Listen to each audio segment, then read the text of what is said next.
This paper is an empirical study, studied a relationship between micro or firm level ESG performance effect on the macro economic development.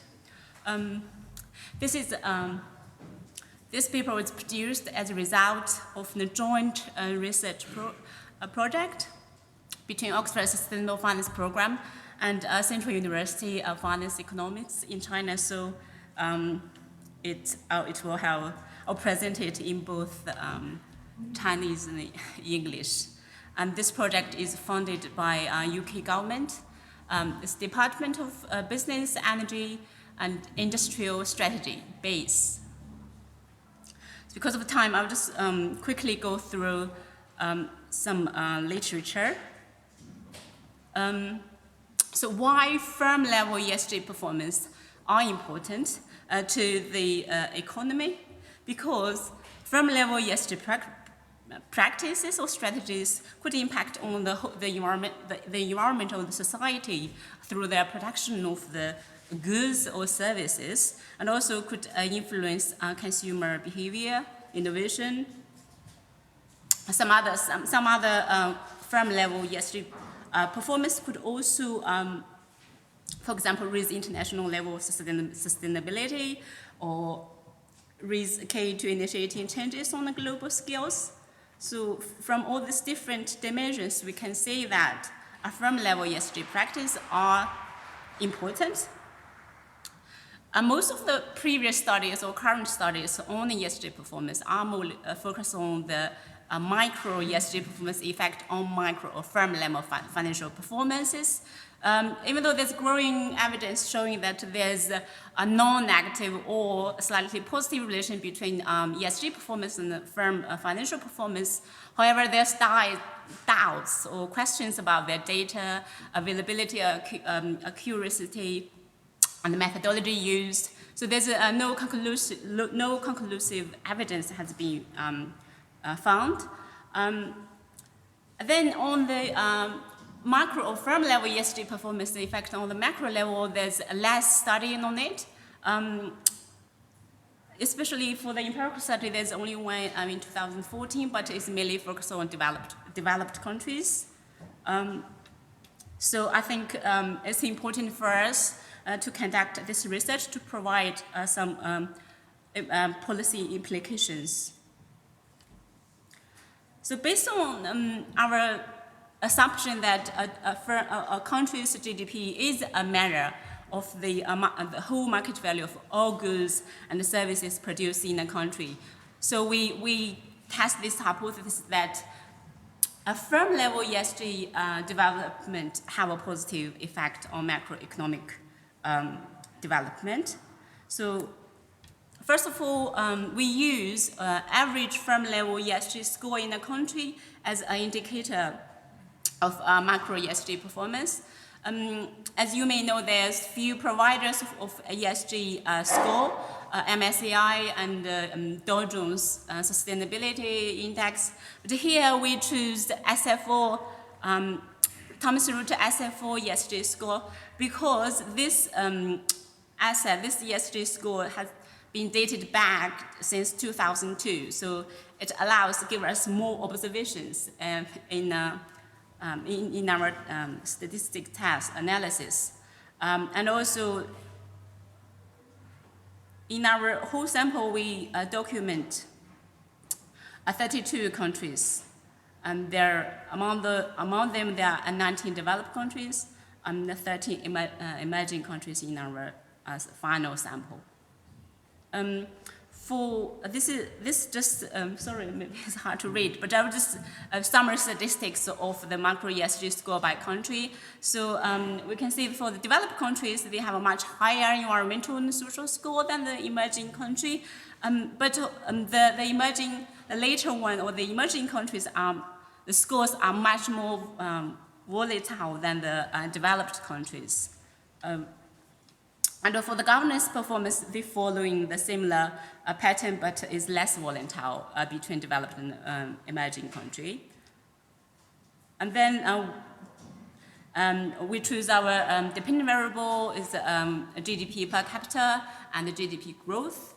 Even though many people may doubt that maybe GDP is not the best indicator of the overall national economic development, but it's being widely used both in industry and in academic. So we use GDP per capita and GDP growth as our dependent variable. For controls, we believe that a country's total market value could affect their GDP per capita, net foreign direct investment affect the GDP, and also like consumer index to control the inflation. For the methodology, we use a dynamic panel DMM. For some of you may be familiar with this model. This model is to correct potential bias may caused by unobserved country-specific effect, and also variable endogenities, and also the reversal causalities. So there are two types of DMM, so difference DMM estimator and system DMM. So how do we do this? How does this model correct this potential bias caused by serious problems which is often met by in an empirical study? So if you look at this dynamic panel model, first of all, we believe that previous GDP performance could affect current GDP performance. So we control the previous GDP performance, and then the ESG score is our interest variables which we want to test, and the controls which is I talked before. Then we control the 2008-2000 year because it's financial times period, and we also control a year to capture the macroeconomic cycle.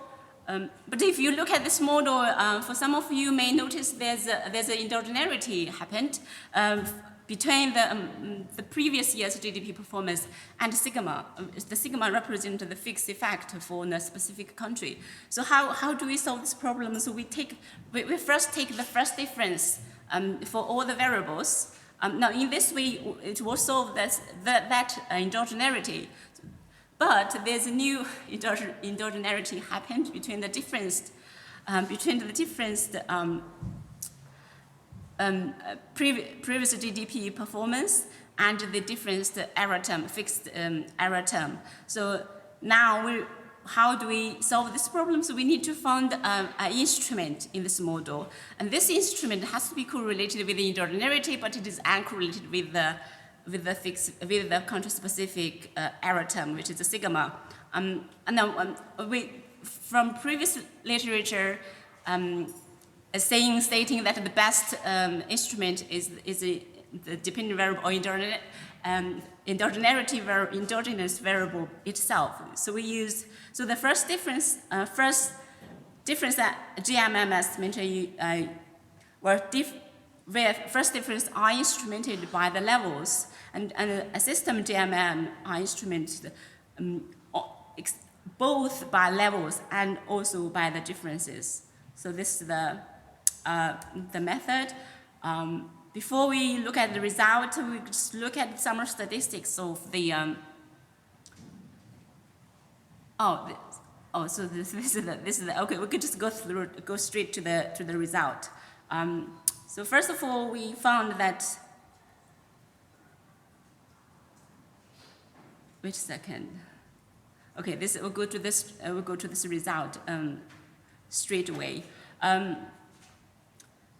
So we found that for environmental score, there's 1 unit increase. So one score increase of environmental score increase could lead to a 6% decrease in the GDP per capita.